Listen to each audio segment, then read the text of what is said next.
Bonjour et bienvenue à tous et toutes. Je suis Karine Anselme, journaliste et auteure. Aujourd'hui, dans ce podcast, nous allons lever le voile sur les architectures invisibles.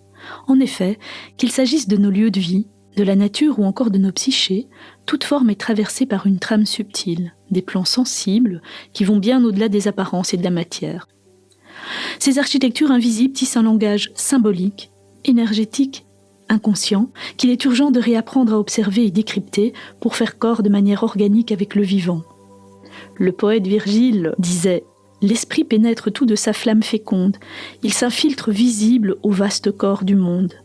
C'est cet esprit qui souffle, forme et informe le monde que nous allons déconstruire pour rester dans le langage architectural avec nos trois invités qui sont éminemment complémentaires. Éminemment complémentaires car ce sujet peu traité, telle une poupée gigogne, touche toutes les dimensions de nos vies, de la vie. Notre premier invité a précisément nommé sa structure les architectures invisibles. Vincent Houba, ingénieur architecte et psychanalyste, démontra autant les cloisons inconscientes de nos psychés que de nos habitats. Créatrice de la psychodécoration, spécialiste des architectures sacrées de l'Orient et pionnière dans les pays francophones du Feng Shui occidental, Alexandra Virac est également experte en biologie de l'habitat et en géobiologie scientifique.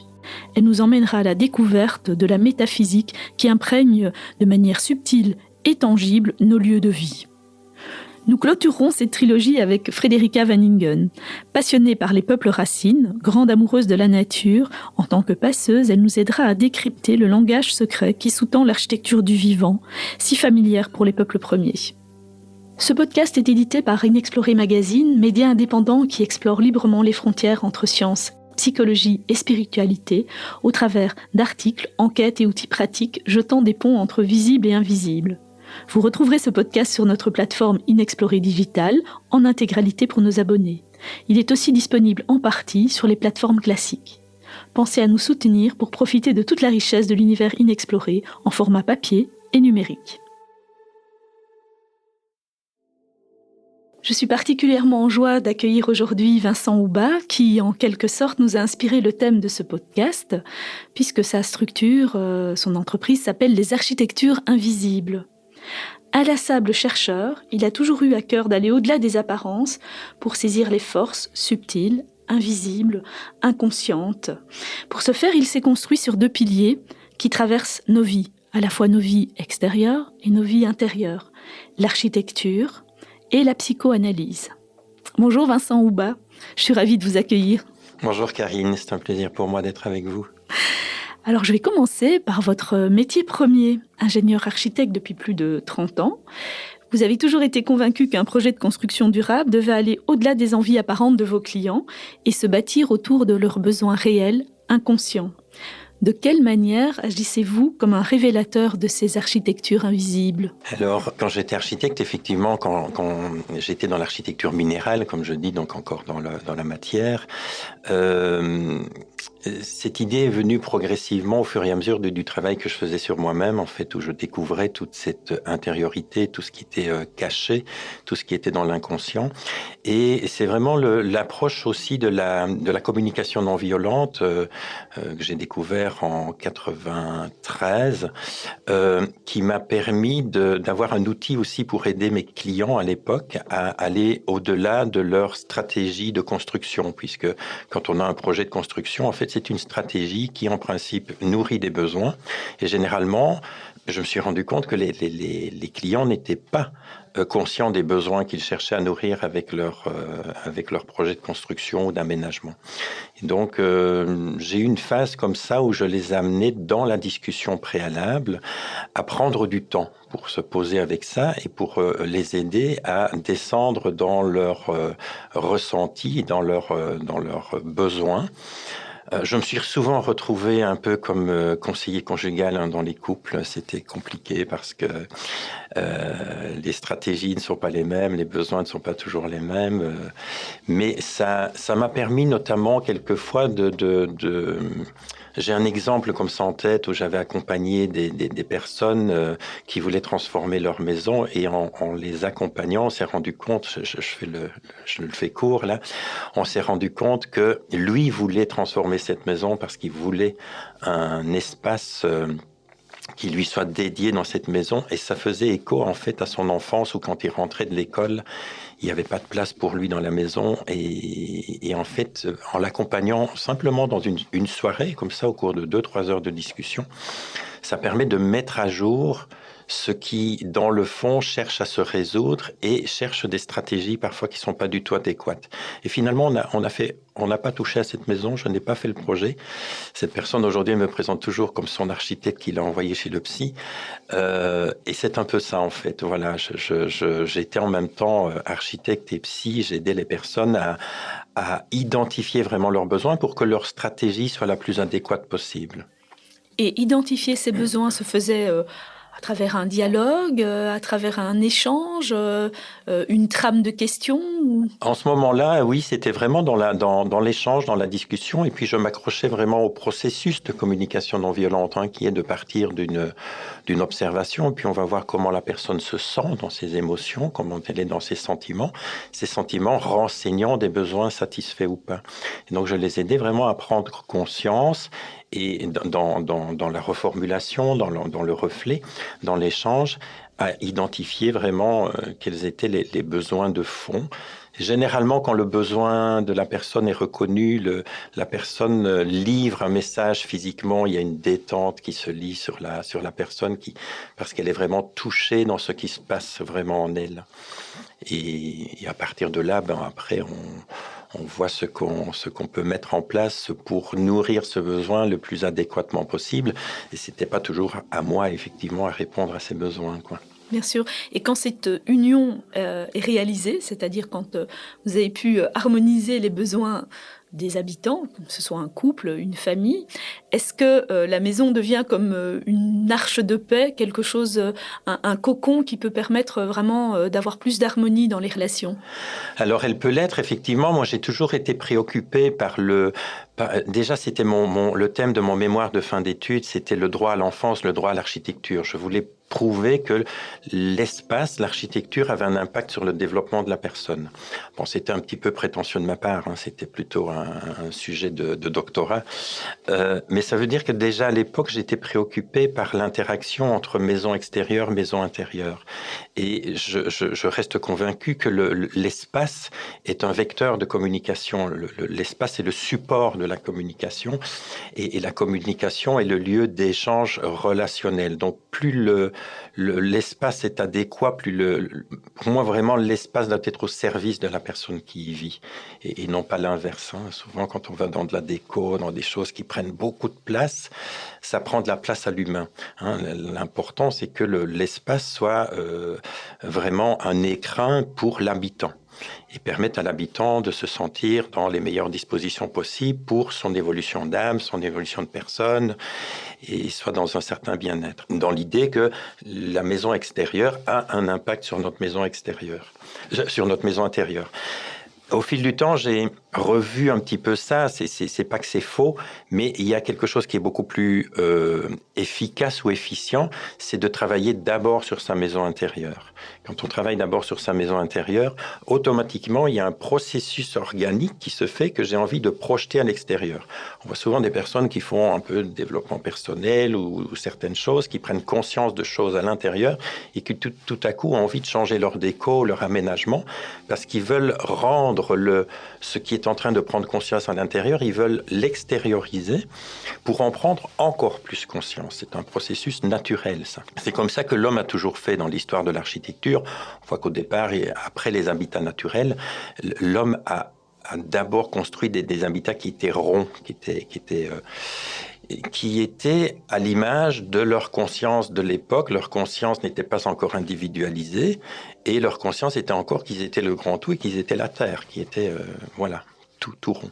Et puis au fur et à mesure, on a vu que les formes ont évolué au fur et à mesure de l'évolution de la conscience. Au niveau individuel, au niveau de notre habitat, c'est la même chose. Il y a toujours une interaction entre notre maison intérieure, maison extérieure. Donc, au fur et à mesure du temps, j'ai beaucoup plus investi la sphère maison intérieure, qui a fait qu'au final, je suis devenu qui je suis vraiment, en fait, qui est un architecte de l'intérieur, un architecte du matériau humain, en fait. Je suis passé par la matière visible, la matière minérale, Et aujourd'hui, je reste profondément architecte parce que j'ai une âme d'architecte, mais avec du matériau humain. Et effectivement, là, il faut connaître aussi, il faut avoir la connaissance du matériau humain, comme l'architecte doit avoir la connaissance du matériau avec lequel il construit. Et justement, tout comme il y a des outils d'architecte, le compas, l'équerre, la règle, quels outils utilisez-vous pour accompagner la biologique, comme vous l'écrivez, humaine, et œuvrer en tant qu'architecte de l'invisible au cœur de nos relations et au cœur de nos êtres d'ailleurs? Alors, je suis passé par toute une série d'apprentissages, d'expériences, en fait, que je n'ai pas voulu. Je les ai vécues, ça s'est construit comme ça. Je suis d'abord... moi, j'ai eu la chance dans ma vie d'avoir des moments de crise qui sont de magnifiques opportunités d'évolution et d'apprentissage. Et c'est là que j'ai mis le pied vraiment dans l'étrier de la psychologie, la psychanalyse. J'ai entamé très très rapidement, quand j'ai eu cette conscience-là, un travail sur soi, enfin ce qu'on appelle trivialement un travail sur soi. C'est pas un très beau terme, mais j'ai eu cette très grande chance de rencontrer quelqu'un avec qui j'ai cheminé pendant 21 années. J'allais rencontrer 2 fois semaine cette personne. Et je travaillais la relation consciente, c'est-à-dire quand je m'assieds devant quelqu'un qui est là en présence, qu'est-ce qui se passe? Qu'est-ce que cette présence réveille en moi de mon histoire? C'est tout un travail d'exploration très profonde et c'est là que j'ai vraiment découvert les architectures invisibles. Donc il y a eu ça et de là j'ai découvert un monde. Moi j'ai une grande découverte dans ma vie seulement à l'âge de 30 ans, c'est qu'à l'intérieur de ce corps physique que je pensais être qui je suis, mais il y avait un être en fait. Il y avait un être, il y avait une instance, il y avait une entité là qui n'est pas nécessairement celle que je montre. Et ça a été ma quête depuis ce temps-là, d'aller à la rencontre de cet espace subtil, invisible, et de le voir alors un peu partout. De là, j'ai fait un tas de séminaires, d'approches, etc., avec des bonheurs divers. Mais ça m'a structuré. En fait, l'architecture, mon métier d'architecte m'a structuré. J'avais besoin moi, j'avais un père qui était présent, mais qui n'était pas au niveau émotionnellement, comme j'en avais besoin, il n'était pas présent. Donc, j'ai pas eu cette structure-là. Donc, j'ai dû créer cette structure par moi-même. Et je me rends compte que l'architecture m'a aidé à créer la structure. Une fois que la structure est créée, l'énergie peut venir. Une énergie sans structure, c'est de l'évanescence, on est perché au plafond. La structure sans énergie, c'est de la rigidité. J'ai eu besoin de cette structure et donc toutes ces approches, que ce soit la psychanalyse, ce travail en individuel, les approches d'intelligence collective que j'ai pu apprendre, toutes les méthodes, ça m'a structuré. Aujourd'hui, je lâche progressivement ça, je les utilise encore avec certaines personnes pour les aider, c'était comme des échelons sur une échelle. Mais comme ma structure a été créée, je peux du coup aujourd'hui travailler avec mon énergie et surtout avec mon intuition. Et c'est là l'outil, je dirais, s'il y a un outil aujourd'hui, c'est mon intuition, qui n'est jamais fiable à 100%. Il faut avoir cette humilité toujours de revenir dans le discernement, dans la prudence. Mais quand j'accompagne des personnes aujourd'hui, je fais vraiment confiance à l'intelligence de la vie qui est là, à ce qui me traverse, à ce qui peut venir. Et j'ai tous mes outils en background, comme ça, j'ai toute ma structure que je peux mettre au service quand il y en a besoin.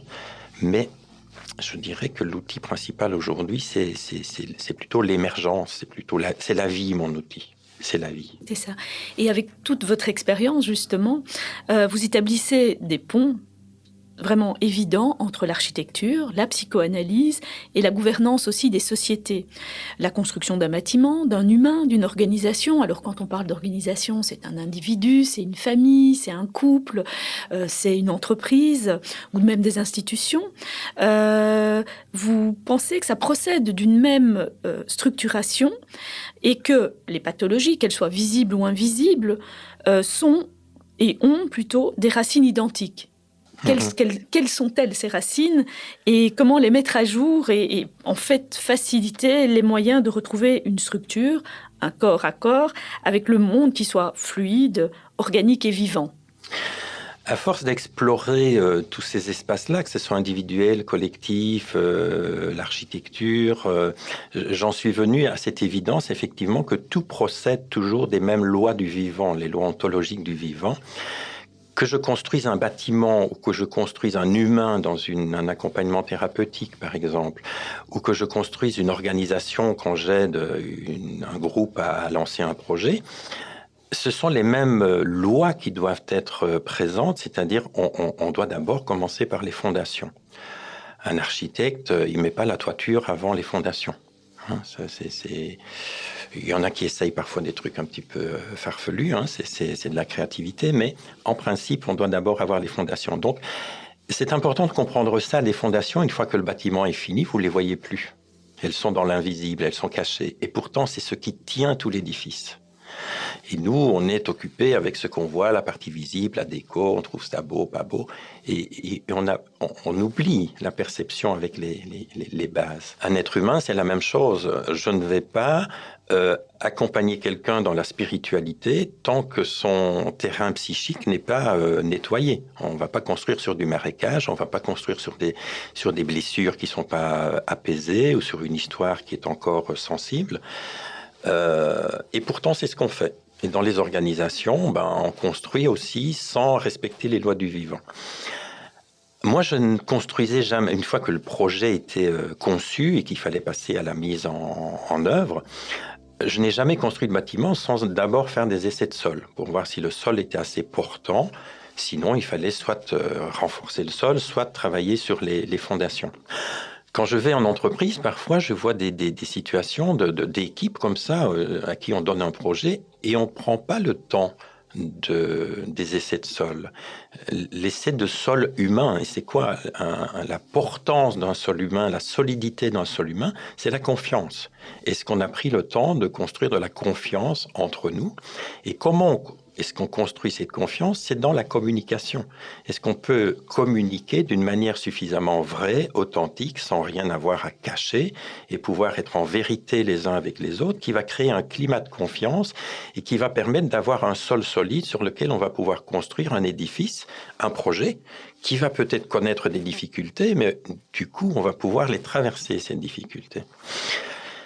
Autre analogie aussi, c'est que moi, pendant mes études d'architecture et d'ingénieur, j'ai passé énormément de temps à étudier la connaissance des matériaux. C'était pas du tout amusant, mais c'est nécessaire. Un architecte respecte les lois du vivant, parce que lui, il respecte ne fût-ce que les lois de la physique, qui sont des lois du vivant. S'il les respecte pas, son bâtiment ne sera pas pérenne. Eh bien, dans le monde du travail, par exemple, dans les organisations, je vois qu'on n'a pas la connaissance du matériau humain. On utilise le matériau sans le connaître. On utilise des diplômes, mais on n'utilise pas le potentiel de la personne. Et je me retrouve souvent dans des organisations comme ça, où je leur fais l'analogie, je leur dis, moi je suis devant un corps, là, vous dites qu'il est malade, évidemment, vous avez mis le cœur à la place des poumons, les poumons à la place du foie, il y a personne qui est à sa place. Oui, il y a des diplômes qui sont en place, mais un diplôme n'est pas nécessairement mon potentiel. C'est une compétence, un diplôme que j'ai développé, mais ce n'est pas nécessairement mon potentiel. Et du coup, je vois que personne n'est vraiment à sa juste place. Et on ne prend pas le temps d'accompagner les personnes à se connaître suffisamment pour se dire, tiens, dans cette organisation, quel est le poste qui, moi, correspond à qui je suis vraiment, au-delà de mon diplôme, et qui ferait que, du coup, mon énergie est au rendez-vous et que je suis en ordre avec les lois ontologiques du vivant, qui est d'être à ma place, de rayonner, d'œuvrer, et non pas de forcer les choses pour pouvoir produire pour le système. Et vous pensez que c'est de là que viennent toutes les souffrances que l'on voit pour l'instant en entreprise, cette méconnaissance du sol humain et des matériaux humains? Oui, il y a cette souffrance, tout ce qu'on appelle les troubles psychosociaux en entreprise et que j'accompagnais par le passé. Aujourd'hui, je fais plus ça parce que je veux plus jouer aux ambulances. J'estime que voilà, mon énergie est à mettre à un autre endroit, qui est mettre mon énergie à un endroit où j'essaye d'accompagner la formation d'organisations qui ne vont pas générer ces troubles psychosociaux. Mais dans les troubles psychosociaux, effectivement, c'est quoi la problématique? C'est simplement que nous sommes dans l'aboutissement de notre système éducatif, qui est un système éducatif qui nous a appris à devenir de bons petits soldats obéissants. C'est un système de dominant-dominé. Il y a le sachant et l'ignorant, il y a le parent et l'enfant dans des structures invisibles de domination. Il y en a un qui sait, l'autre qui ne sait pas, alors que nous connaissons tous les deux. Nous avons chaque être à sa connaissance. Et ça crée, finalement, ce système éducatif, il a quand même été créé à la base au service du monde économique ou du monde du pouvoir. C'est-à-dire ça a permis à couper les personnes de leur source, de leur potentiel, les mettre uniquement dans la tête, dans le savoir. En France, c'est encore plus exacerbé qu'ailleurs, je trouve, ici en Europe. Et d'être coupé de ma source, ça me permet alors de fonctionner de telle heure à telle heure pour produire et rapporter à certains. Et je ne suis pas dans mon plein potentiel. Et les entreprises qui commencent, les leaders qui commencent à comprendre ça, que la performance économique, il faut la mettre de côté, il faut viser la performance humaine. Quand on vise la performance humaine, on est connecté à l'énergie vitale, à la vie, à l'intelligence de la vie, et ça produit bien plus de résultats économiques que ceux qu'on aurait pu viser. Mais ça demande quoi? Ça demande de se remettre dans un genou par terre, dans une confiance en la vie, et non pas dans un pouvoir de la loi des hommes sur les lois universelles du vivant. Donc ça nous demande un retournement qui n'est pas évident parce que nous avons construit toute notre sécurité sur de la sécurisation extérieure. Nous nous sommes sécurisés par ce que nous produisions. Et nous avons commencé à devoir produire des points à l'école, de beaux bulletins, de beaux diplômes, des choses comme ça qu'on devait ramener aux parents pour qu'ils soient contents et pour qu'ils soient fiers de nous. Et donc, ça crée que notre sécurité n'est plus à l'intérieur de nous, mais elle est à l'extérieur de nous. Et nous avons pris nos sécurisations pour de la sécurité. Et on le voit, quand les sécurisations s'effondrent, je me retrouve avec mon insécurité. Donc, tant qu'on ne comprend pas ces mécanismes-là, cette biologique du vivant, justement, ce que moi j'appelle la biologique, c'est la logique du vivant, elle est complexe, cette logique, mais elle est hyper simple, en fait. Il y a une base qui est hyper simple, qui est simplement de reconnaître le vivant. Tout ce qu'on peut déjà faire, c'est se reconnecter à ce qui est vivant. Même au travers de troubles psychosociaux, par exemple. Un trouble psychosocial est du vivant qui s'exprime. C'est du vivant qui est en mal-être. Donc, si déjà je me connecte à ce qui se passe dans l'instant, je vais déjà avoir un fil à tirer sur ce qui est à récupérer derrière, qui est une énergie vitale qui a été empêchée. Moi, j'utilise souvent l'image de la. Vous avez, voilà, si vous êtes à Paris, vous vous promenez au port de la Seine, c'est très reposant, un fleuve qui coule dans son lit. Pourtant, c'est très puissant, puisqu'on en fait de l'énergie hydroélectrique et c'est très puissant. Si je fais un barrage, ça va démolir les maisons, ça va arracher les arbres et on va dire que c'est violent. En fait, c'est une erreur d'appeler ça de la violence. Dans les lois du vivant, il n'y a pas de violence. Dans les lois du vivant, il y a juste une puissance de vie qui cherche juste à rayonner, s'exprimer. Et la puissance de la vie, quand elle est empêchée, il faut qu'elle passe. Vous mettez une noix sous le tarmac, un beau jour, vous allez avoir un noyer qui va pousser. Donc, quand je suis avec ça, je pourrais focaliser mon regard, quand j'accompagne par exemple des difficultés de personnes ou d'entreprises, je pourrais focaliser mon regard sur les conséquences, c'est-à-dire que je vais appeler violence, il faut éradiquer ça. Moi, mon regard, il se porte sur qu'est-ce qui cherche à s'exprimer derrière ça et qui est entravé. Il y a une intelligence de vie, la vie, c'est ce qu'elle fait, il y a une intelligence de vie qui est contrariée.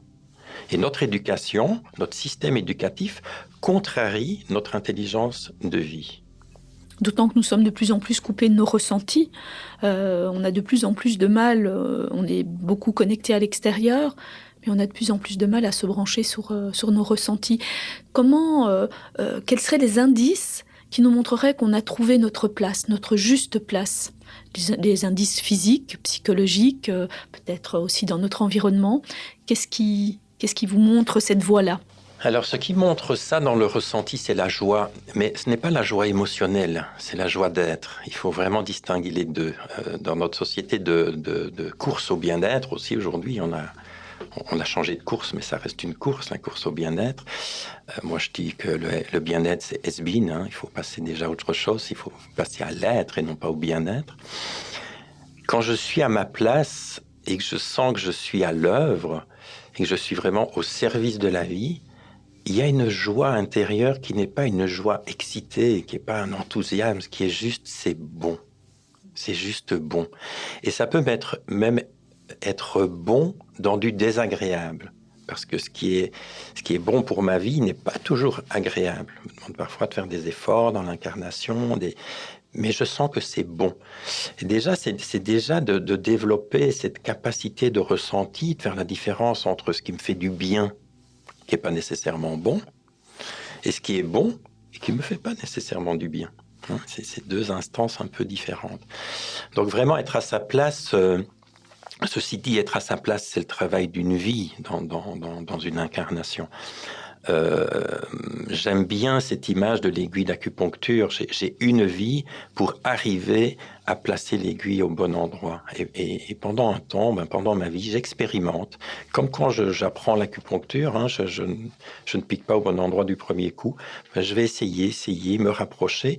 Et de plus en plus, il y a quelque chose en nous qui se tend vers l'aboutissement d'un désir d'être, en fait, et qui va créer un certain contentement, qui crée une paix intérieure et qui me permet de ressentir de la paix dans un environnement en guerre, par exemple, et de me sentir à ma place. Là, pour le moment, voilà, avec l'actualité, c'est vrai qu'il y a une partie de moi qui dit « Oh là là, mais je suis pas sur le terrain, il faut aider ces gens, etc. » Et oui, il y a des personnes pour qui c'est la mission d'être à cet endroit. Moi, je sens que c'est pas ma place, que ma place est à un autre endroit, plus dans l'invisible, de contribuer à préserver des espaces de paix intérieure, mais aussi d'accompagner les personnes à rester dans des espaces de paix intérieure pour générer de l'énergie de paix dans le monde, pour générer un taux vibratoire qui va créer un champ magnétique dans lequel d'autres peuvent venir aussi se reposer. Et pour moi, c'est aussi nécessaire et indispensable que d'être à l'œuvre sur place pour être aussi à s'occuper. Il faut qu'il y ait des gens aussi qui soient au service de s'occuper des conséquences du monde qu'on a créé jusque-là. Il faut qu'il y ait des personnes qui soient au service de générer le monde en ordre avec les lois du vivant. Et il n'y a pas une place qui est mieux que l'autre. Il faut sortir de cette polarité, de cet espace binaire, de se comparer tout le temps. Il y a juste chacun à aller à sa juste place. Moi, j'aimais beaucoup cette phrase que Philippe Bobola avait citée à la fin d'un forum il y a une quinzaine d'années à Bruxelles sur l'avenir de l'humanité. On avait demandé à la fin aux intervenants quel conseil que vous auriez à donner au public. Et Philippe Bobola avait dit « Plongez en vous et faites ce qu'il n'y a que vous qui sachiez le faire de la manière singulière qui est la vôtre. » Et je crois que ça résume tout. Il n'y a pas de concurrence. On peut être dans des métiers... On peut être médecin sans concurrence avec mes confrères, parce qu'on amène chacun sa singularité. Absolument. Pour poursuivre sur cette note d'actualité, vous l'avez dit, vous êtes un connaisseur, en tout cas, si pas un spécialiste de la communication non violente. Je sais que vous aimeriez bien parfois pouvoir l'appeler la communication bienveillante. Sur ce plan plus macro de l'actualité, est-ce qu'il est possible d'ouvrir la voie, dans les deux sens du terme, à un dialogue plus fécond en temps de guerre. Mais quand je parle en temps de guerre, c'est la guerre sur le terrain, mais aussi nos guerres intestines, nos guerres entre nous et à l'intérieur de nous. Il y a deux plans, effectivement, hein, si on en vient juste au niveau visible, je dirais, dans ce qu'on voit dans cette incarnation de la planète pour le moment, d'humanité. Il y a une guerre réelle qui s'amorce. Marshall Rosenberg, qui était le fondateur de la communication non violente, lui a passé des années à aller dans les zones de conflit, à essayer de faire de la médiation entre les protagonistes des guerres et des conflits. Donc oui, c'est possible. C'est possible. Pour ça, il faut être vraiment aguerri à à la méthode, je dirais, et en même temps l'avoir suffisamment intégrée que pour pouvoir la lâcher, pour qu'elle ne soit pas visible dans le dialogue. Parce que dès que la méthode est trop visible, elle risque plus de créer de l'irritation, voire du rejet, que de la connexion. Cette méthode, elle cherche juste une chose. Elle cherche pas à résoudre un conflit. Elle cherche pas. C'est ce qu'il faut vraiment comprendre dans l'apprentissage de la communication non violente et dans sa spiritualité. Pour vraiment être dedans, il faut lâcher le projet. Donc, si je vais travailler avec deux protagonistes, je dois déjà avoir lâché de vouloir arriver à une issue, à une entente. Je vais juste essayer de créer de la connexion. Et donc, en tant que humain pacifiste, je vais me mettre au service d'essayer d'être un connecteur pour que ça crée de la connexion entre les personnes. Après, les résolutions, ça m'appartient peut-être pas, mais il faut qu'il y ait de la connexion. Et là, simplement, et ça fait partie des lois du vivant, effectivement, qui était vraiment une base de la vie, c'est la relation. La relation. Alors aujourd'hui, c'est un mot qu'on utilise beaucoup. Il y a plein de gens qui parlent de leur relation. Et en fait, ils ne sont pas en relation, ils sont en lien, ils sont en aliénation. La relation, c'est quelque chose d'assez rare. C'est je suis là, en face, il y a un autre je. Et entre nous, on va créer quelque chose, un espace dans lequel on va se rencontrer. Mais généralement, on n'est pas là-dedans, puisqu'on n'est pas... notre éducation ne nous a pas permis d'être resté dans l'être, d'être resté dans le je. On est soit dans le moi-je ou dans le on. Donc, je suis soit dans la soumission ou la rébellion. Et du coup, cette relation, elle n'est pas possible. La relation, ça vient de relatio, qui veut dire le rapport à. Elle est basique, la relation. Yvan Amar disait la vie a besoin de la relation pour avoir conscience d'elle-même. Il n'y a pas de conscience sans relation. C'est dans le rapport à l'autre que je me situe et que je prends du coup conscience de l'autre, de moi, du monde. Donc cette relation, elle est vraiment à la base de tout conflit, parce que qu'est-ce qui se passe dans un conflit? C'est simplement un manque de reconnaissance.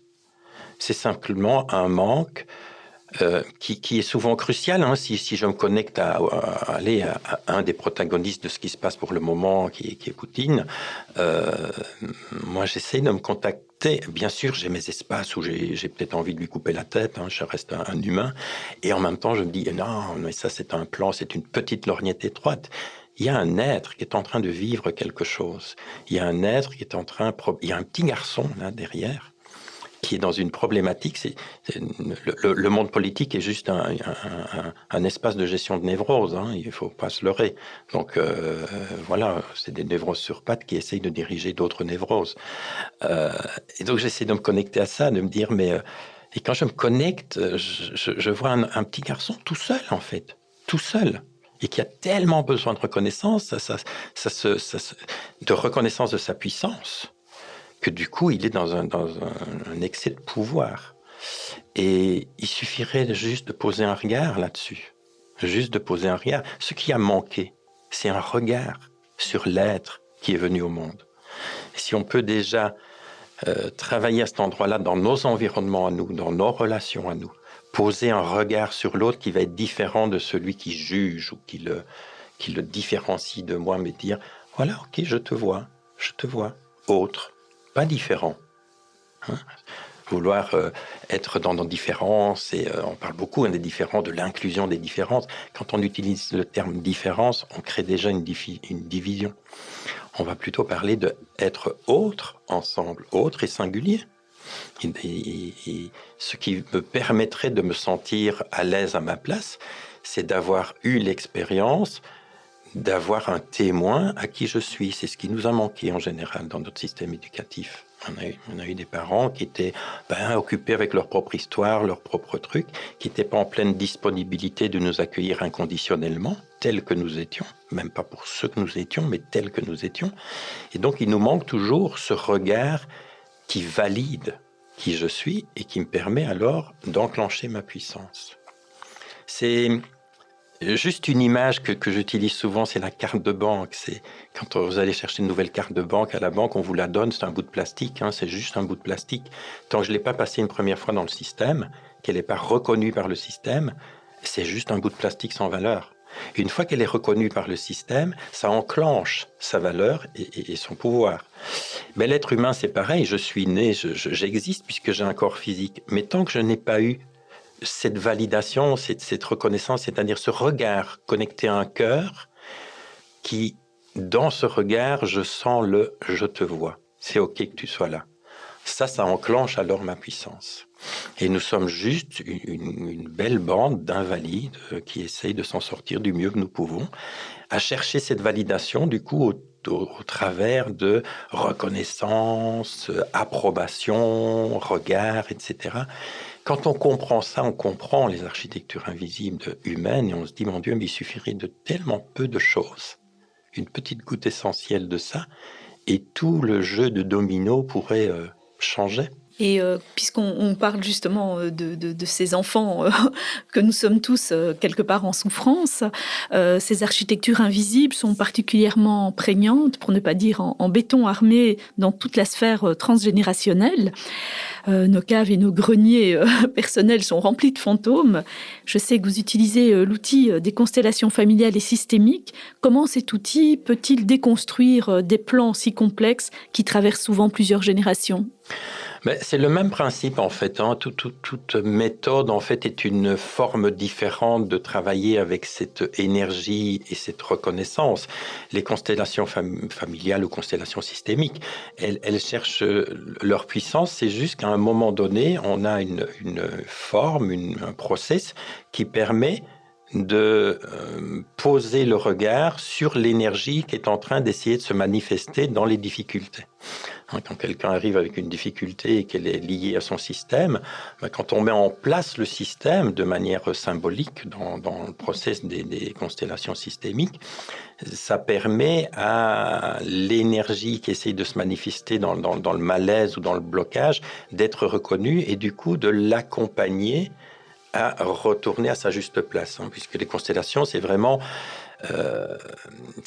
une façon dont Bert Hellinger a pu mettre en évidence et en visualisation de nouveau un ordre ontologique du vivant qui est sacré, qui est à savoir qu'il y a une énergie qui passe à travers nous dans la filiation et qui à un moment donné dans certaines généalogies, quand il y a eu des accidents comme des avortements ou des morts subites ou des spoliations d'héritage ou des trucs comme ça qui sont des détournements et des déviations d'une énergie qui doit descendre de manière filiale, eh bien, il y a du désordre dans les générations suivantes.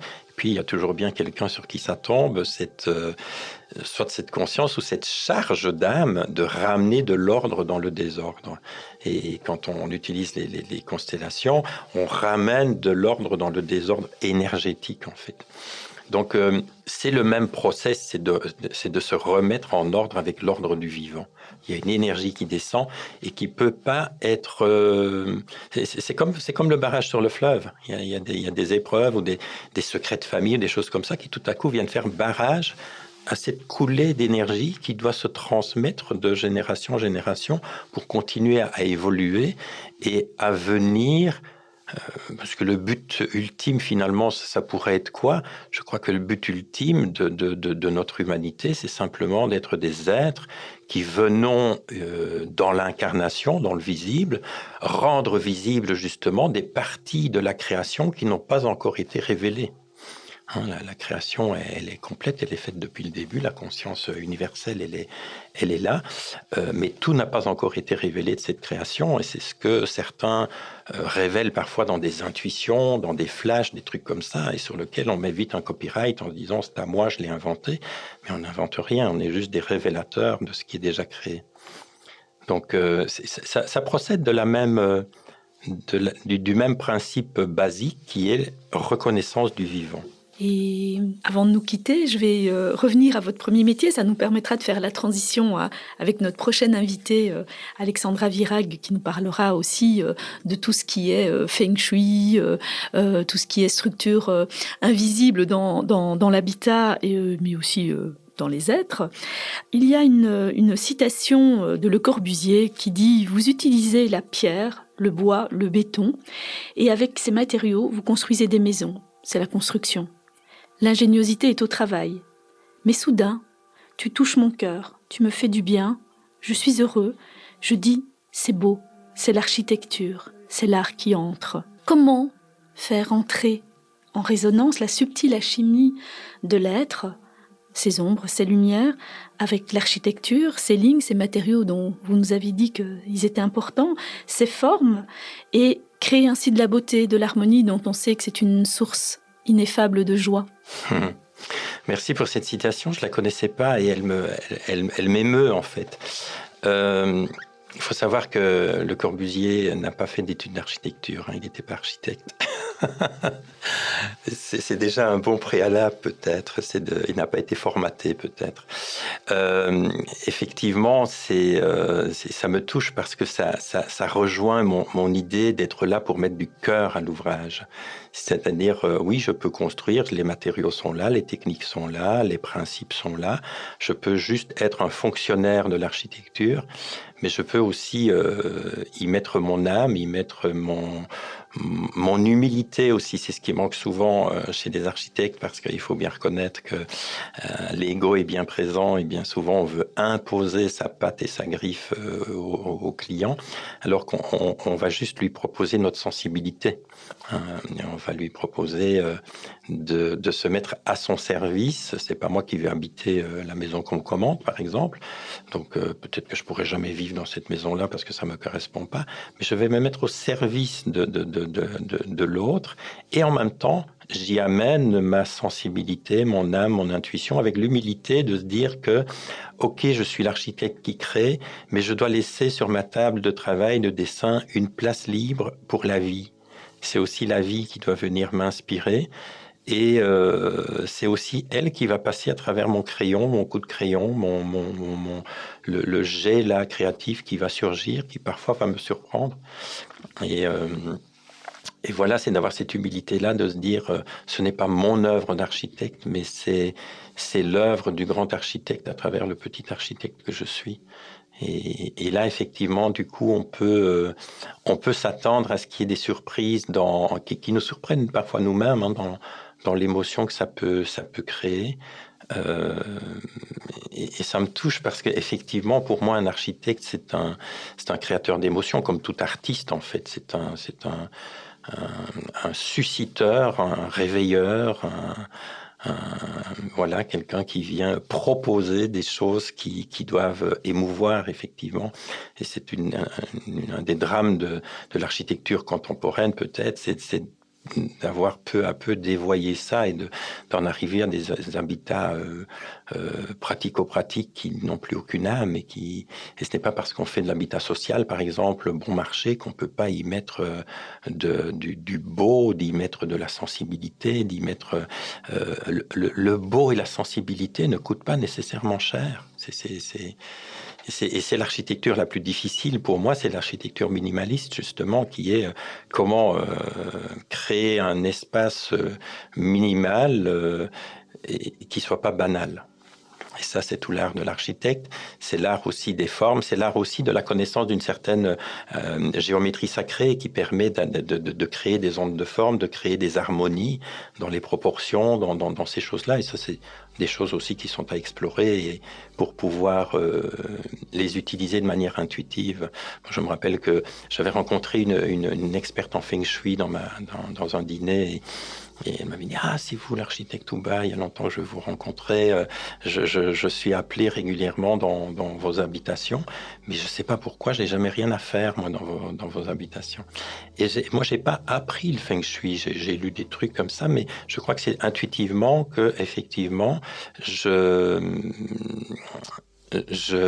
quand je créais un bâtiment, là, ça fait longtemps que je n'en ai plus créé, mais moi, ce qui me passionne, c'est la conception architectonique, c'est-à-dire c'est comment le plan va fonctionner. Là, voilà, les personnes qui veulent 3 chambres, une cuisine ouverte, etc., ils donnent leur programme. Et puis moi, comment j'articule tout ça? Ça, c'est de la communication.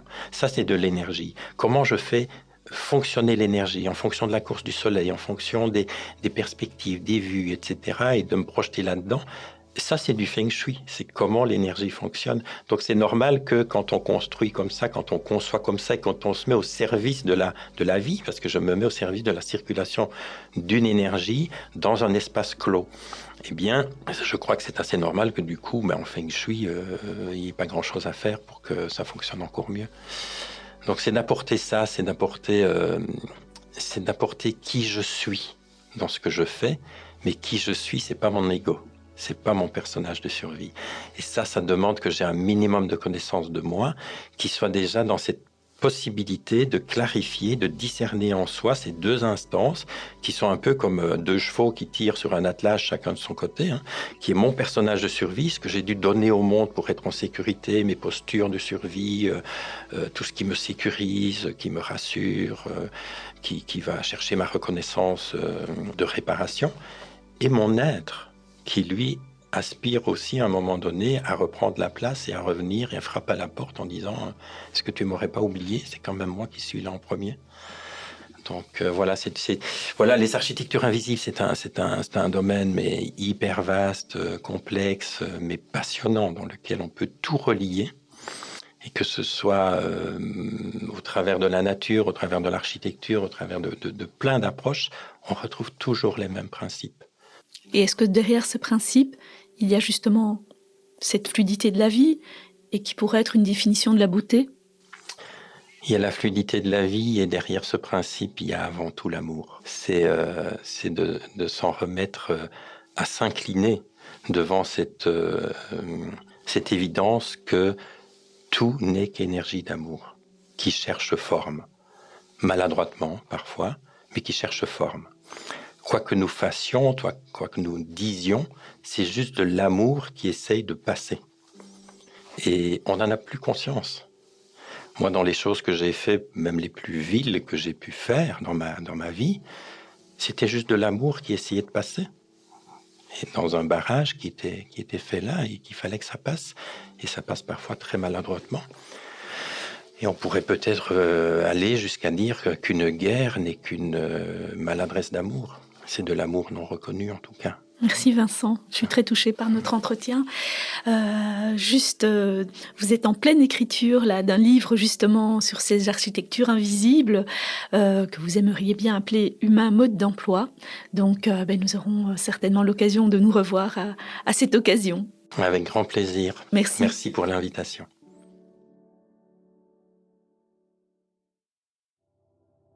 La forme et la fonction devraient être unies dans une union spirituelle. C'est une citation de l'architecte Frank Lloyd Wright. Bonjour Alexandra Virag. Bonjour Karine Anselme.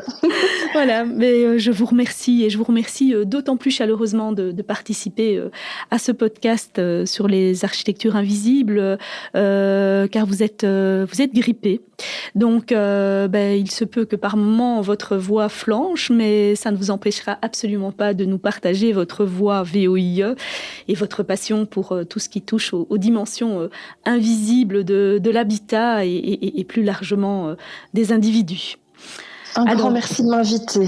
Avec grand plaisir. Alors j'en reviens à cette citation de Frank Lloyd Wright. Comment opère pour vous cette union spirituelle et quelle en est l'importance entre forme, fonction, mais aussi les énergies de nos habitats? Alors je pense que c'est certainement un objectif que nous devrions atteindre et qui devrait vraiment être la quête centrale de toute architecture. Quand on pense par exemple au Vastu Shastra, qui est l'ancêtre du Feng Shui, qui signifie en fait la science de l'architecture sacrée, eh bien, ce Vastu, qui a donc plusieurs milliers d'années, repose sur la même quête, c'est-à-dire relier à la fois le fond et la forme, pour qu'il y ait une parfaite congruence, un parfait alignement, une parfaite authenticité. Et l'idée est évidemment de partir de la nature. Voilà pourquoi en Vastu, on appelle le dharma hindou, d'où provient le Vastu, Sanatana Dharma, c'est-à-dire les lois éternelles de la nature. Et en Vastu, on part du principe qu'il y a une éternité, une stabilité, une perfection des formes que prend la nature pour se manifester. Et donc l'idée de l'architecte est d'observer en fait ces lois, ces formes, afin de trouver une équation qu'il puisse, je dirais, métamorphoser et utiliser dans son langage architectural. C'est ça. Alors, je vous suis de longue date, Alexandra. Vous avez été une pionnière dans les pays francophones du Feng Shui occidental, du Vastu Shastra dont vous venez de nous parler. Vous avez également créé la psychodécoration et vous êtes formée en biologie de l'habitat et en géobiologie scientifique. Donc, au fil du temps, vous avez affiné, complété votre vision. Merci de nous écouter. Nous espérons que cet extrait vous a plu et vous inspirera. Découvrez la suite de ce dossier audio dans les épisodes suivants, disponibles en intégralité pour nos abonnés sur Inexploré Digital. Et surtout, n'hésitez pas à partager autour de vous nos contenus. À bientôt.